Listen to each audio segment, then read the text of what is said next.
ஞானானந்தமயம் தேவம் நிர்மலஸ்படிகாகிருதியும் ஆதாரம் சர்வ வித்யானாம் ஹயக்ரீவம் பாஸ்பகே. நமஸ்காரம். நேயர்கள் அனைவருக்கும் அஸ்ட்ரோ கே.எஸ். ஐயங்காரின் பணிவான நமஸ்காரங்கள். வார பலன் 3/6/2024 9/6/2024 வரை உண்டான வாரத்திற்கு என்னென்ன பலன்கள் மேஷம் முதல் மீனம் வரை அப்படின்றத பார்க்கலாம். அதற்கு முன்னாடி இந்த வாரத்தினுடைய கோல்சாரம் என்ன, இந்த வாரத்தில் வரக்கூடிய விசேஷ நாட்கள் என்ன, இந்த வாரத்தில் வரக்கூடிய எந்தெந்த ராசிக்காரர்களுக்கு சந்திராஷ்டமம், இதை 3 வகையாக பார்க்கலாம். முதல்ல இந்த வாரத்தினுடைய கோல்சாரம் காலபுருஷ தத்துவத்தின் முதல் ராசியான மேஷ ராசியில் ஆட்சி பெற்ற செவ்வாய், ஆண் கிரகமான ஆட்சி பெற்ற செவ்வாயாக இருக்கிறது விசேஷம். ரிஷபத்தில் 4 கிரகங்கள் சூரியன், குரு, புதன், சுக்கிரன். கேது பகவான் கன்னியிலையும், கும்பத்தில் சனி பகவானும், ராகு பகவான் மீனத்திலையும் இருக்கார். இந்த வாரத்தில் சந்திர பகவான் அஸ்வினி நட்சத்திரம் மேஷ ராசியிலிருந்து பூச நட்சத்திரம் கடக ராசி வரலும் போகிறார். இந்த 4 ராசிகள் மேஷம், ரிஷபம், மிதுனம், கடகம் 4 ராசிகள் பிரயாணிக்கிறார். இந்த வாரத்தில் பார்த்தாலேயானால் கிரகச்சாரங்கள் வேறு எதுவும் இல்லை, மாற்றங்கள் எதுவும் இல்லை. இதுதான் அதிவேகமாக செல்லக்கூடிய கோள்கள் தான் இருக்குது. அதாவது சந்திர பகவானுடைய மாற்றம் தான் இருக்குது. இந்த வாரத்தினுடைய கடைசியில், அதாவது 9ஆம் தேதி அன்னைக்கு ஞாயிற்றுக்கிழமை சாயந்தரம் புத பகவான் தன்னுடைய வீட்டுக்கு ஆட்சி பெற போகிறார். அதாவது ரிஷபத்திலிருந்து மிதுனத்துக்கு போகிறார். இந்த வாரத்தில் வரக்கூடிய விசேஷ நாட்கள் அப்படின்னு பார்த்தோமேனால் 3ஆம் தேதி திங்கட்கிழமை 3/6/2024 வாஸ்து புருஷன் கண் விழிக்கும் நாள் அப்படின்னு போட்டிருக்கும். வாஸ்து புருஷன் கண் விழிக்கிறது அப்படின்னா அந்த காலகட்டத்தில் கிரகப்பிரவேசம் பண்ணுறது, மனை கோல் ஊன்றது, அதை தவிர அஸ்திவாரம் தோன்றது, இதெல்லாம் அந்த காலகட்டத்தில் பண்ணும் பொழுது அந்த ப்ராஜெக்டு எல்லாமே சக்ஸஸ்ஃபுல்லாக முடியும் அப்படின்றது ஜோதிட சாஸ்திரத்தில் சொல்லியிருக்கு. வாஸ்து பகவான் அப்படின்றவர் ஒரு வருஷத்தில் ஒரு 8 தடவை தான் கண் விழிப்பார். அந்த காலகட்டத்தில் எந்த வித தோஷமும் கிடையாது. அதாவது தோஷம் அப்படின்னு பார்த்தாலேனால் ராகு காலம், யமகண்டம், குளிகை, இல்லை அந்த திதி தோஷம் அப்படின்னு சொல்லக்கூடியது, வார தோஷம் அப்படின்னு சொல்லக்கூடிய வாரங்களுடைய தோஷம், சனிக்கிழமை, செவ்வாய்க்கிழமை, இந்த மாதிரியான விஷயங்கள்லாம் பார்க்கவே வேண்டாம். அது தவிர அஷ்டமி, நவமி திதிகள் அதனுடைய தோஷங்கள் இருந்தாலும் பார்க்க தேவையில்லை. இந்த 3ஆம் தேதி அன்னைக்கு வாஸ்து புருஷன் கண் விழிக்கும் நாள் அப்படின்னு பார்க்கும்பொழுது 9:05 காலையில், அதாவது 6 மணிக்கு சூரிய உதயம் அப்படின்றத வச்சுட்டு இந்த டைம் போட்டிருக்கோம். 9:05 காலையில் இருந்து 1.5 மணி நேரம், அதாவது 10:35 வரலும் வாஸ்து புருஷன் கண் விழிச்சிருக்கார். இந்த 1.5 மணி நேரம், அதாவது 90 நிமிஷங்களை 5ஆக பிரிக்கிறார். வாஸ்து புருஷன் கண் விழித்து அவருடைய காலை கடன்களை முடிக்கிறது. அதற்கு பிறகு அடுத்த 18வது நிமிஷம் குளிக்கிறது. அதற்கு பிறகு பூஜை அறையில் பூஜை செய்வது அடுத்த 3வது 18வது நிமிஷம். 4வது 18வது நிமிஷம் அப்படின்னு பார்த்தாலேயானால் போஜனம் செய்வது. 5வது 18வது நிமிஷம் தாம்பூலம் தரித்தல். இந்த போஜனம் செய்யும் பொழுதும் தாம்பூலம் தரிக்கும் பொழுதும் உண்டான காலகட்டங்களில், அதாவது கடைசி 36 நிமிஷம் அப்படின்னு சொல்லக்கூடியது 9:05 ஆரம்பித்தாலும் 10:35 முடியும் பொழுது 9:59 10:35 வரலும் உண்டான நேரத்தில் செய்யக்கூடிய காரியங்கள் எல்லாமே வெற்றியில் போய் நிற்கும். அதாவது இந்த ப்ராஜெக்ட் ஆரம்பிக்கிறீங்கன்னா கண்டிப்பாக வெற்றியை கொடுக்கும் அப்படின்றத சொல்கிறோம். ஏன்னா வாஸ்து புருஷன் கண் விழிக்கும் பொழுது எந்த ஒரு மன பூஜையை போடும் பொழுதும் அது வெற்றியில் கொண்டு போய் விடும்.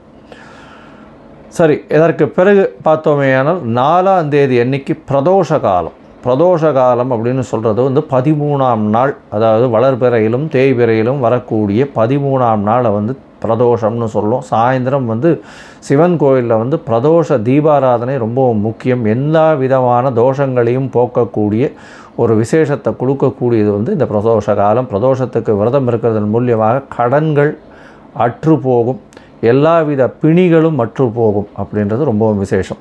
பிரதோஷ காலத்தில் அதுவும் சாயந்தரம் 5:45 6:15 வரலும் உண்டான காலகட்டத்தில் அந்த தீபாராதனை காட்டுறதை சேவிச்சுட்டு தான் பிரதோஷத்துக்கு விரதம் இருக்கிறவா தீபாராதனையை சேவிச்சுட்டு அதுக்கப்புறம் பிரசாதம் வாங்கி சாப்பிட்டதுக்கப்புறம் தான் வீட்டில் போய் சாப்பிடவே செய்வாங்க. அன்னைக்கு மொத்தம் பட்னியாக இருக்கிறது, அதாவது உபவாசம் இருக்கிறது பெரிய விசேஷம். பிரதோஷத்தின் மூலியமாக நினைத்த காரியங்கள் கண்டிப்பாக நிறைவேறும். இப்போ வர்றது அடுத்து அமாவாசை வர்றதுனால தேய்பிறை பிரதோஷமாக இருக்குது. அதனால் எந்த ஒரு விஷயத்தையும் தன்னை விட்டு அகல வேண்டும்ன்றதை வேண்டிக்கிறது ரொம்பவும் விசேஷம். அதாவது தன்கிட்ட இருக்கக்கூடிய கடன் அகல வேண்டும், பிணி அகல வேண்டும், தனக்கு பிரச்சனைகள் இல்லாமல் இருக்க வேண்டும், இந்த மாதிரி வேண்டிட்டு இருக்கிறது பெரிய விசேஷத்தை கொடுக்கும். இந்த வாரத்தில் பார்த்தீங்களேனால் 6ஆம் தேதி அன்னைக்கு அமாவாசை, அதாவது சூரியனும் சந்திரனும் ஒரே பாகையில் வரக்கூடிய நாள் அமாவாசைன்னு சொல்கிறோம். இது ஒரு பெரிய விசேஷத்தை கொடுக்கக்கூடிய காலகட்டம். அதாவது மூதாதையர்களுக்கு செய்ய வேண்டிய கடமைகளை செய்யணும், தாய் தகப்பனார் பித்திருக்களுக்கு செய்ய வேண்டிய கடமைகளை செய்யணும் அப்படின்றத நினைவுறுத்துறதும், சூன்ய திதின்றதுனால எல்லா விதமான விஷயங்களையும் விட்டுட்டு மூதாதையர்களுக்கு செய்ய வேண்டிய கடமைகளை மட்டும் செய்யணும் அப்படின்றது இந்த ஒரு நாளில் குறிக்கப்பட்டிருக்கு. இந்த வாரத்தில் பார்த்தீங்களேனால் இந்த எல்லா விதமான ஏற்றங்களும் இருக்கக்கூடியதாக இருக்குது. இந்த வாரத்தில் ராசிகளை பொறுத்தவரையிலும் கன்னி, துலாம், விருச்சிகம், தனுசு இந்த 4 ராசிக்காரர்களுக்கு சந்திராஷ்டம காலம். சந்திராஷ்டமம்னா உங்களுடைய பிறந்த ராசியிலிருந்து 8ஆம் இடத்துல சந்திர பகவான் மறையும் பொழுது சந்திராஷ்டமம்னு சொல்கிறோம். சந்திரன் அப்படின்னு சொல்லக்கூடியவர் மதிகாரகன் மறைந்து இருக்கக்கூடிய காலகட்டத்தில் கண்டிப்பாக மதி மயங்கக்கூடும், தவறான முடிவுகள் எடுக்கக்கூடும். அதனால் முடிஞ்ச வரலும் இந்த காலகட்டங்களை தவிர்ப்பது நல்லது. வெளியூர் வெளிமாநில பிரயாணங்களையும் தவிர்ப்பது நல்லது. இந்த காலகட்டத்தில் உங்களால் முடிஞ்சதுன்னா அருகில் இருக்கக்கூடிய கோசாலையில் போய் அகத்திக்கீரை கட்டு ஒரு பசுமாட்டுக்கு கொடுத்துட்டு வாங்க. இதன் மூலியமாக சந்திர பகவானுக்கு உண்டான பரிகாரம்னு சொல்லக்கூடியது இது. அதனால் சந்திராஷ்டமத்தின் தாக்கம் வெகுவாக குறையும். இப்போ என்னுடைய மொபைல் நம்பர் ஸ்க்ராலிங்கில் கீழே வந்துட்டுருக்கோம். உங்களுக்கு எனக்கு அஸ்ட்ராலாஜிக்கல் கன்சல்ட் தேவைப்படுமாயின் நீங்கள் உங்களுடைய date, time, place of birth, உங்களுடைய நேம், பேரண்ட்ஸ் நேம் இதெல்லாம் அனுப்பிச்சிடனா சந்தி இருக்கான்னு முதல்ல பார்க்கணும். அதாவது பாத சந்தி, சந்திரனுடைய பாத சந்தி எந்த ராசியோ அந்த ராசியில் இருக்கக்கூடிய பாத சந்தி இருக்கான்றதை பார்க்கணும். லக்ன சந்தி இருக்கான்றதை பார்க்கணும். அதற்கப்புறம் உங்களுடைய ஜாதகத்தை போட்டு நீங்கள் என்ன நட்சத்திரத்தில் இருக்கீங்க, என்ன பாதத்தில் இருக்கேன்றதை பார்த்துட்டு கோச்சார பிரகாரம் இன்றைய நிலைமை எப்படி இருக்குது, உங்களுடைய தசாபுக்தி அந்தரம் சூக்ஷ்மம்லாம் எப்படி இருக்குன்றதை பார்த்துட்டு அதற்கு உண்டான பலன்கள் என்ன அப்படின்றதையும் அதற்கு உண்டான பரிகாரங்கள் எளிய வகையில் என்ன அப்படின்றதையும் சொல்கிறேன். என்னுடைய கட்டணம் என்னன்றதையும் அதில் சொல்கிறேன். இப்போது மேஷம் முதல் மீனம் வரை 3/6/2024 9/6/2024 வரலும் உண்டான வாரத்திற்கு என்னென்ன பலன்னு பார்க்கலாம்.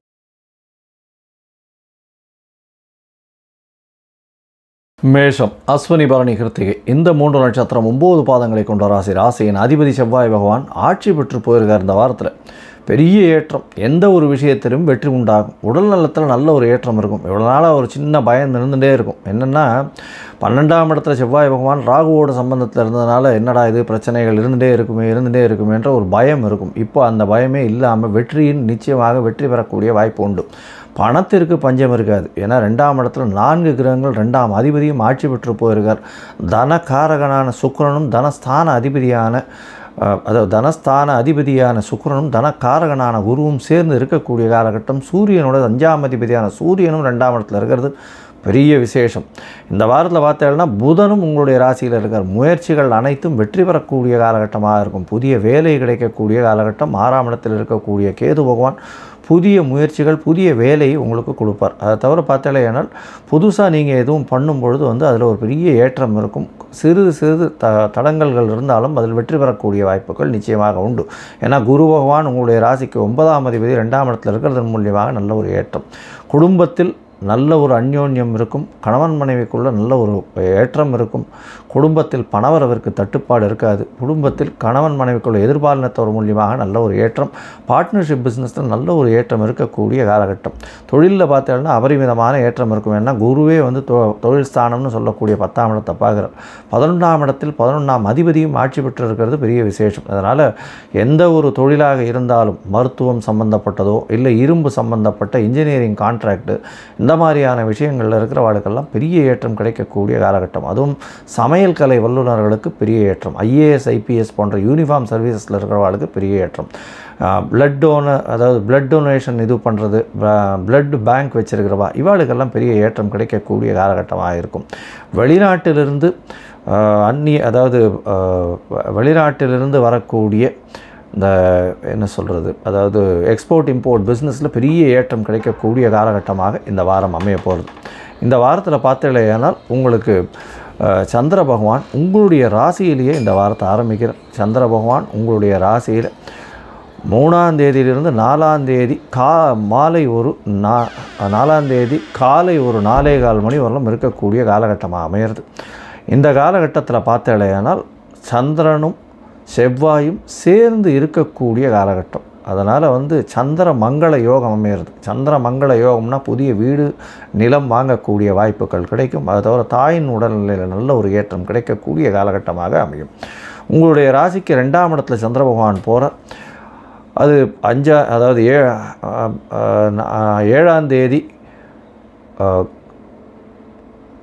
காலை ஒரு 9:15 மணி வரலும் இருக்கார். 7ஆம் தேதி கார்த்தால ஒரு 9-9:15 மணி வரலும் இருக்கக்கூடிய காலகட்டம். அதாவது சந்திர பகவான் மேஷ ராசியில் 5ஆம் தேதி வரலும் இருக்கார். 5ஆம் தேதி காலை ஒரு 4:15 மணி வரலும் இருக்கார். அதற்கு பிறகு அவர் ரிஷபராசிக்கு போகிறார். அதாவது 2ஆம் இடத்துக்கு போகிறார். 5 கிரகங்கள் சேர்ந்து இருக்கக்கூடிய காலகட்டமாக ஆகிறது. இது மூலியமாக பார்த்தாலேயானால் நல்ல ஒரு ஏற்றம் கிடைக்கும். உங்களுடைய ராசிக்கு 4-5 அதிபதிகள் சேர்ந்து இருக்கக்கூடிய காலகட்டம். 3, 4, 5, 6 2, 3, 4, 5, 6 அந்த ஒரு ஹாஃப் ஆஃப் த இது ஃபுல்லுமே சேர்ந்து இருக்கக்கூடிய காலகட்டமாக இருக்கிறதுனால பெரிய விசேஷத்தை கொடுக்கக்கூடிய காலகட்டமாக அமைய போகிறது. பண வரவிற்கு பஞ்சம் இருக்காது. பேச்சில் நல்ல நளினம் இருக்கும். எல்லாரையும் பேச்சில் வெல்லக்கூடிய வாய்ப்புகள் நிச்சயமாக உண்டு. உங்களுடைய ராசிக்கு 3ஆம் இடத்துல சந்திர பகவான் போகிறார். அதாவது 3ஆம் இடம்னு சொல்லக்கூடியது மிதுனத்துக்கு போகிறார். இது 7ஆம் தேதி கார்த்தால ஒரு 9:15 மணியிலிருந்து 9ஆம் தேதி மாலை ஒரு 4:45 மணி வரலும் இருக்கக்கூடிய காலகட்டமாக அமைகிறது. இந்த காலகட்டத்தில் பார்த்தீங்களேயானால் உங்களுடைய முயற்சிகள் அனைத்தும் வெற்றி பெறக்கூடிய வாய்ப்புகள் நிச்சயமாக உண்டு. உங்களுடைய தாயின் உடல்நிலையில் சற்று செட்பேக் இருக்கக்கூடிய காலகட்டமாக இருக்கும். இருந்தாலும் வெற்றிகள் நிச்சயமாக கிடைக்கும். இந்த வாரத்தில் உங்களுடைய ராசியின் அதிபதியான செவ்வாய் பகவானே சனி பகவான் பார்க்குறார். இருந்தாலும் வேகம் அதிகமாக இருக்கும். வண்டி வாகனம் ஓட்டும்போது ஜாகிரதையாக ஓட்டுறது நல்லது. உங்களுடைய ராசிக்கு 4ஆம் இடத்துல சந்திர பகவான் போகிறார். அதாவது 9ஆம் தேதி மாலை ஒரு 4:45 மணியிலிருந்து 12ஆம் தேதி அதிகாலை ஒரு 1:45 மணி வரலும் இருக்கக்கூடிய காலகட்டம். இதன் மூலியமாக பார்த்தலையானால் 4ஆம் அதிபதி 4ஆம் இடத்தில் ஆட்சி பெற்று போயிருக்கிறதுனால படிக்கக்கூடிய மாணவர்களுக்கு நல்ல ஒரு ஏற்றம் கிடைக்கக்கூடிய வாய்ப்புகள் மிகவும் அதிகம். இந்த வாரத்தில் நீங்கள் அருகில் இருக்கக்கூடிய முருகன் கோயிலுக்கு போய்ட்டு வாங்க. ஏன்னா செவ்வாய் பகவான் ஆட்சி பெற்று போயிருக்கிறது பெரிய விசேஷம். பவழம் மாலை முருகனுக்கு போட முடிஞ்சதுன்னா போடுங்க. பவழம் ஒரு மோதிரம் வாங்கி போட்டுக்கோங்க. அதை தவிர உங்களால் முடிஞ்சதுன்னா தோரம்பருப்பு தானம் கொடுக்குங்க. இதன் மூலியமாக உங்களுக்கு வரக்கூடிய எந்த பிரச்சனைகளாக இருந்தாலும் நிச்சயமாக வெற்றியை தேடி கொடுக்கும். லோகா சமஸ்தா சுகினோ பவந்து. நன்றி, நமஸ்காரம். Astro KS Iyengar YouTube channel பார்த்தமைக்கு நன்றிகள். மேலும் இது போன்ற ஆன்மீக ஜோதிஷ தகவல்கள் உங்களை அடைய astro KS Iyengar YouTube channel subscribe செய்யவும், பெல் ஐக்கானை மறக்காமல் அழுத்தவும். நன்றி, வணக்கம்.